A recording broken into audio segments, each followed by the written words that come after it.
My last guest before we get started with the keynote is going to be Michael Krigsman, CEO of Asuret, and someone with whom I've had a number of conversations at Dreamforce and some of our other events, talking about this whole concept of social CRM, getting away from the idea that CRM is people on the inside talking to people on the outside, but really starting to understand what it means. And Michael, I know that in particular, you've been looking very hard at the question of clouds as services and making the terms of service that people might have become accustomed to in consumer services evolve to meet the much more demanding needs of the business. How are we doing on that? And are we setting the right expectations? Are we communicating the right realities about the reliability and availability and security that people can expect? Or do people still see this as web, trivial, simple, not customizable? How are we doing on getting that idea out there that the cloud is a platform where the enterprise can do real work? I think that when we think about the enterprise, we need to consider both end users who are used to using the consumer web, and at the same time, separately, we need to distinguish between the IT department. The IT department is going to be focused on governance, they're going to be focused on security, but I think that the ordinary end user who's being trained by their experience with going to any number of consumer sites, Facebook, Twitter, what have you. So those folks are not necessarily going to be thinking as deeply about the broader security implications as IT should. Since we're here in Boston, when we're not talking about hockey, we're talking about that other thing everybody knows Boston for, which is the place where everybody knows your name. Michael, when we talk about becoming a social enterprise, when we talk about conversation with your customer, and for that matter, knowing your customer, are people engaged by this, interested by this, or, quite frankly, are they creeped out by this? I guess it's a dual-edged sword, because certainly the benefit of personalization is very clear. You go to Amazon and it shows you all of the products that you might be interested in. At the same time, you've got to have the data, which means that in many organizations, many cloud organizations, providers, they're consolidating so much data, and that by its nature is creepy. We can think of Google. Back in the old days, remember Google had its motto, don't do evil. I think they said don't be evil, but yeah. Don't be evil, right, exactly. Yeah. And I wonder today how many people have that kind of trust and confidence, for example, in Google. Not to pick on Google, but you know what I'm saying. No, with ubiquity comes a bigger target on your back and an expectation that you will not mess up, because if you mess up, it happens on a large scale. The same, of course, used to be said of Visa or any of the other organizations that handle large amounts of very personal data. Now, how are we doing on that? I remember AT&T running these scary black and white handheld camera ads where people would say, what, you put your credit card on the internet?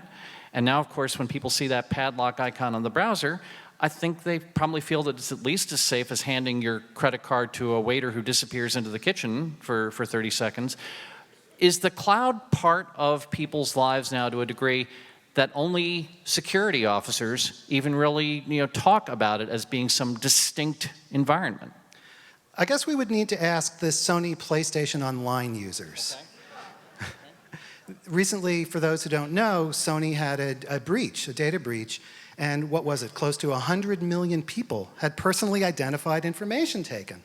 Now, was that a problem of cloud, or was that just an enterprise data center making the same kind of mistake that TJX companies did and simply not handling their own facilities, arguably, with the kind of rigor that someone like Salesforce.com might have done for them? It's a very, very good point, because in fact, in this case, what's quite interesting is that Sony, after the fact, made investments in upgrading their firewalls and so forth. So one could attribute it to a certain amount of sloppiness.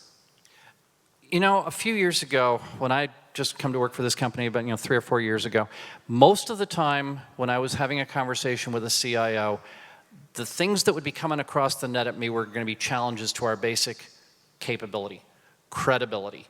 Could we stay up? Could we be secure, and so on?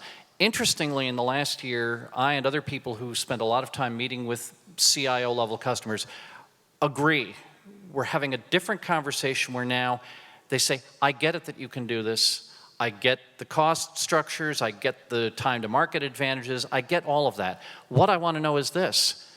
Once I'm firmly established in my relationship with you, are you going to screw me the way every other successful IT vendor has screwed me in the past? Is the balance of power going to change?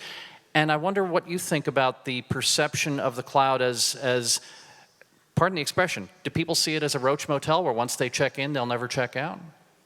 I think for the enterprise, especially in the past, in the earlier days, there was that concern because there was for many companies, many cloud providers, there wasn't an easy way of migrating your data if you wanted to make that change. I think that the vendors and the customers alike today are becoming more sophisticated about that. And so the ease of transformation of data, of moving data, is becoming clearer. The value of that and the importance of that is becoming clearer.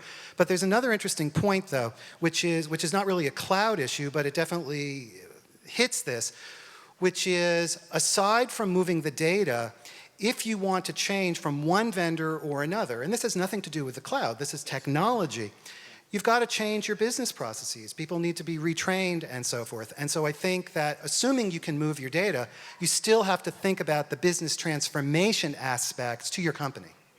You're opening the door to another question that I get asked a lot, which is about the nature and role of standards in the cloud marketplace. My argument has been, you don't have standards for the sake of having standards. You have standards for the sake of protecting the customer. And in the old IT world of building your own data center, you needed standards that when I need to buy my next round of servers, I can actually go into the marketplace and buy anybody's servers. Well, in the cloud where you're not buying physical assets, you're buying services, it's my belief that standards are more about interoperability than they are about substitutability.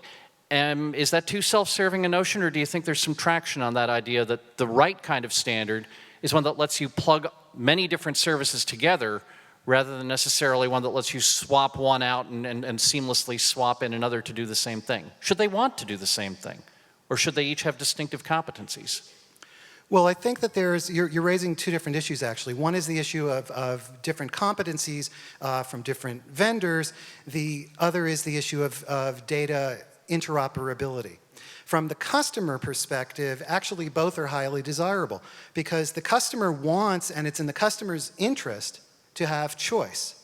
At the same time, with the cloud, when you have the development of multiple vendors, multiple services, each doing a specific, possibly narrow thing, there does need to be a way for the customer to be able to link these services together without a lot of difficulty, without a lot of middleware, without a lot of programming.